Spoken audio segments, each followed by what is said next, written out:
Olá a todos e todas, eu sou Cássia, do Coletivo de Relações Internacionais do MST, e vamos para mais um programa Análise de Conjuntura Semanal do MST. No primeiro bloco, nós vamos tratar de um tema de fundamental importância para o nosso povo: o acesso do povo brasileiro a uma alimentação de qualidade e a possibilidade dos camponeses e camponesas de produzirem esse alimento. E para a gente entender, então, a relação entre uma política de subordinação aos interesses internacionais, em especial dos Estados Unidos, e a nossa soberania alimentar, a gente vai trazer aqui 3 elementos que nos ajudam a entender esse tema. Então, um primeiro elemento é uma política agrária que prioriza e promove o agronegócio. A gente sabe que o agronegócio é a aliança entre os grandes latifundiários, o capital financeiro internacional e as transnacionais. O capital financeiro internacional e as transnacionais são, na verdade, a face econômica do imperialismo atuando nos diferentes países. Portanto, uma política que promove e prioriza o agronegócio é uma política que prioriza os interesses do capital internacional na nossa agricultura. Um segundo elemento é a desvalorização do real frente ao dólar. O real foi uma das moedas que mais se desvalorizou no último período. E o que é que isso tem a ver com o nosso acesso a alimento? $1 mais alto significa que as empresas ganham mais vendendo em dólar, ou seja, vendendo para o mercado externo. A gente também sabe que o agronegócio não tem nenhum interesse em produzir alimentos. O interesse do agronegócio é produzir lucro. Então, o agronegócio vai fazer o que gera mais lucro para ele. Então, ele vai exportar mais, consequentemente, vai haver menor oferta de alimentos para o mercado interno. Com uma menor oferta, as empresas passam a especular mais sobre o preço dos alimentos, o que significa um aumento no preço dos alimentos para o povo brasileiro. Agora, a gente também sabe que os governos podem e devem controlar a política cambial quando isso se faz necessário. A pergunta é: por que Bolsonaro não faz isso? Um terceiro elemento que a gente tem que considerar, então, e que é bem conhecido da gente, é o total abandono, para não dizer boicote, desse governo à agricultura familiar e camponesa. E um exemplo bem recente disso é o veto quase total do governo Bolsonaro à lei Assis de Carvalho de incentivo à agricultura familiar e camponesa. O que leva um governo a vetar uma lei de promoção da produção de alimentos para o seu povo? Aí, para a gente entender isso, temos que voltar a analisar a relação entre umas políticas subordinadas aos interesses internacionais e a nossa soberania alimentar. Uma agricultura camponesa forte significa uma maior soberania alimentar. Uma maior soberania alimentar significa um país menos dependente do mercado externo, menos dependente de importações de alimentos e menos dependente de insumos agrotóxicos tão utilizados pela agricultura do agronegócio. O governo Bolsonaro coloca em risco a nossa soberania alimentar para privilegiar os interesses das empresas estrangeiras. Não é à toa que nós voltamos para o mapa da fome. São mais de 10 milhões de brasileiros que hoje vivem em situação de insegurança alimentar. Por isso que todos nós devemos nos envolver em todas as atividades e ações da Jornada Internacional Anti-Imperialista, que vai acontecer de 5 a 10 de outubro. A jornada vai ter ações contra as agressões do Império em todo o mundo. E aqui no Brasil, nós do MST, mas as organizações da ALBA Brasil, vamos estar organizando uma série de ações e atividades que denunciam as várias agressões do imperialismo. o que a política de promoção do desmatamento, de desmonte dos órgãos ambientais, de destruição da política de defesa do meio ambiente do governo Bolsonaro tem a ver com os interesses internacionais, em especial dos Estados Unidos. Quem ganha com essa política de destruição? Então vamos lá, nosso primeiro ganhador é um velho conhecido, o agronegócio. A sanha do agronegócio por terra é assassina.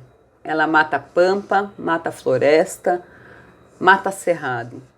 Ela destrói para lucrar.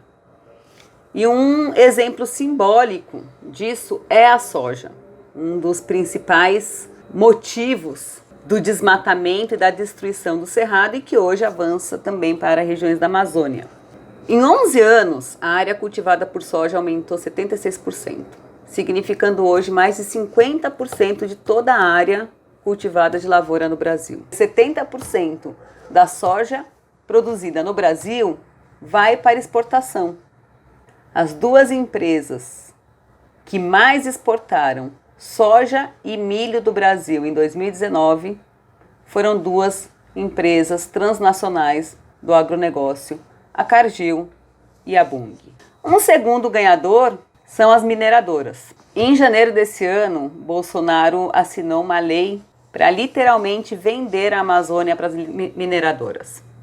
Essa lei abria territórios indígenas para a exploração mineral e energética. E aí, nesse campo, há um grande interesse dos Estados Unidos. A revista Intercept, inclusive, fez uma matéria na qual ela mostrou, documentos de que há uma relação direta com lobistas dos Estados Unidos para a entrada de empresas dos Estados Unidos na Amazônia, em especial para a exploração mineral.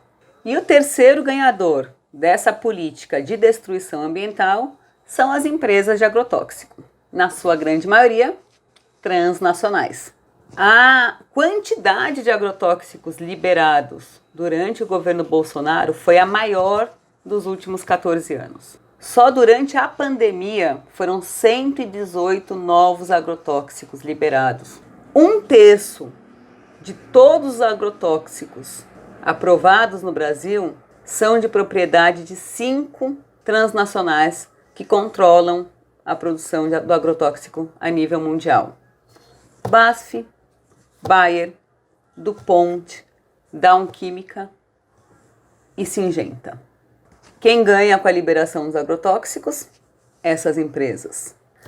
A gente teve uma pequena vitória nesse campo, que foi a proibição do paraquat, agrotóxico da Syngenta, do qual o Brasil era o maior consumidor, e é um agrotóxico que já foi proibido em mais de 50 países pelo seu grau de toxicidade e que foi proibido a partir desse ano pela Anvisa.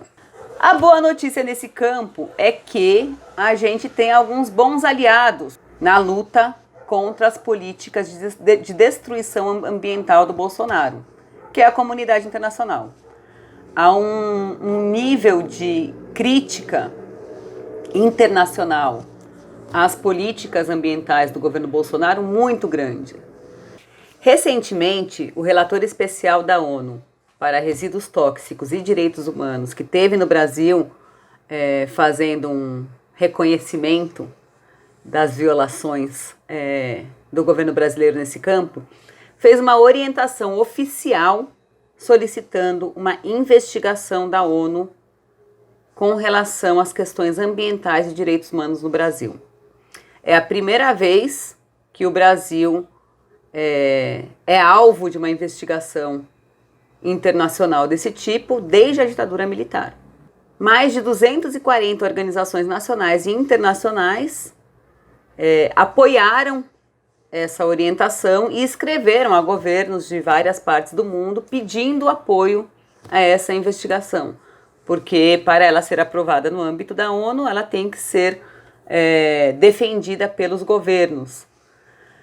Claro que o governo Bolsonaro respondeu, né? E no seu discurso, na abertura da Assembleia Geral da ONU, ele culpou os povos indígenas. Os incêndios acontecem praticamente nos mesmos lugares, no entorno leste da floresta, onde o caboclo e o índio queimam seus roçados em busca de sua sobrevivência, em áreas já desmatadas.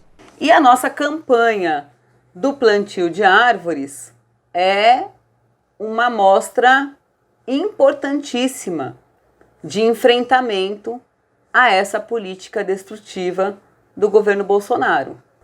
O que essa subordinação do governo brasileiro aos interesses dos Estados Unidos significa na nossa atual política externa.